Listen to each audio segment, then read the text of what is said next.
මේ ප්‍රශ්නෙන් අහන්නේ දිලීර රාජධානියට අයත් ජීවීන් කීප දෙනෙකු හා ඔවුන් අයත් වන වංශ සතු පොදු ලක්ෂණ පහද දක්වා ඇත. නිවැරදි ගැලපීම තෝරන්න කියලා. එතකොට පළවෙනි ප්‍රකාශයෙන් දීලා තිනවා රයිසෝපස් ගෝලාකාර තනි සෛල වේ කියලා.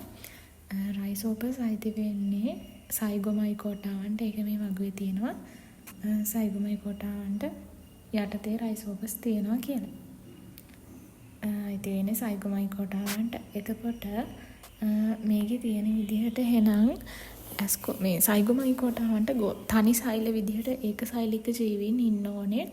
ඒක වැරදි. මම මේ දිලීර ගැන වෙනම වීඩියෝ එකක් කළා. එකෙන් මම කිව්වා මේ වගුව මතක තියාගන්න විදිහ.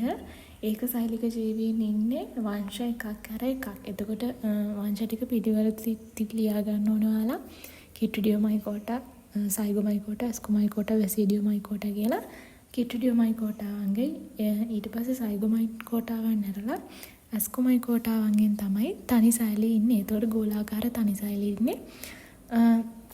කිට්‍රිඩියෝමයිකෝටා හරි ඇස්කොමයිකෝටා හරි උදාහරණයක තමයි ඉන්න ඕනේ. සයිගොමයිකෝටාවෙක් වෙන්න බෑ.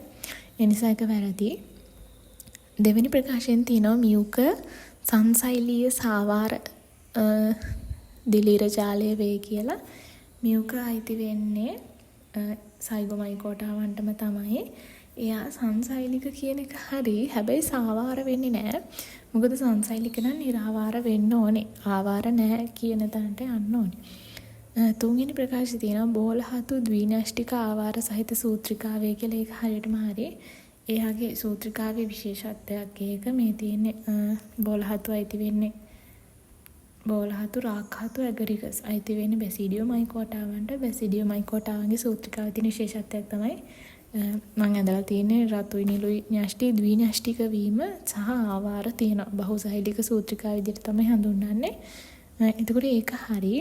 හතරවෙනි ප්‍රකාශය තියලා තියෙන්නේ ඇගරිකස් බැසිඩි ඵලයේ තැලිවල අන්තර්ජන්‍ය බීජාණු සාදයි කියලා. ඒක වැරදි.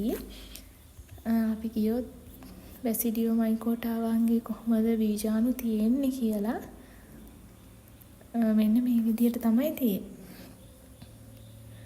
මේ තියෙන බැසිඩියෝමයිකෝටාවන්ගේ බැසිඩි ඵලය මෙන්න මේ රවුම් කරලා තියෙන බැසිඩි ඵලය. ඊට පස්සේ මේ තියෙන පන්නත බැසිඩි ඵලයක් ඔයාලා දන්නවනේ හතු කියලා.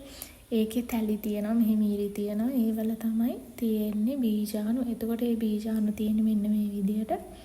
එයාලා බහිර්ජන්‍ය විදිහට තියෙන්නේ, අන්තර්ජන්‍ය විදිහට නෙමෙයි. ඊට පස්සේ තියෙනවා පෙනිසිලියම් ලිංගික ප්‍රජනනයේදී අස්ක බීජාණු 4ක් සහිත අස්කපර නිපදවයි කියලා. පෙනිසිලියම් අයිති වෙන්නේ ඇස්කොමයිකෝටාවන්ට. එතකොට ඇස්කොමයිකෝටාවන්ගේ බලන්න ලිංගික ප්‍රජනනයේදී යාලා අස්කපලය කියලා ව්‍යුහයක් හදනවා මෙන්න මේ වගේ එකක්. එතකොට ඒකේ අස්කස කියලා ව්‍යුහයක් හැදෙනවා මෙන්න මේ මම රවුම් කරන එක. ඒ අස්කස තුල බීජාණු නැත්තම් අස්ක බීජාණු 4ක් නෙවෙයි තියෙන්නේ. අස්ක බීජාණු 8ක් තියෙනවා. අනිත් එක ඕකේ තව වැරද්දක් තියෙනවා. අස්ක බීජාණු 4ක් සහිත අස්ක බීජාණු 8ක් සහිත අස්ක ඵලයක් නෙවෙයි අස්කසයක් වෙන්න ඕනේ. මොකද අස්ක ඵලය කියන්නේ මෙන්න මේ ලොකු එකට. එතකොට අස්කස ගොඩක් එකතු වෙලා තමයි අස්ක ඵලයක් හැදෙන්නේ. අස්ක බීජාණු 8ක් සහිත අස්කසයක් තමයි හැදෙන්න ඕනේ. අස්කස ගොඩක් එකතු වෙලා තමයි අස්ක ඵලයක් හැදෙන්නේ. ඒ නිසා මේකට උත්තරේ 3 වෙන්න ඕනේ.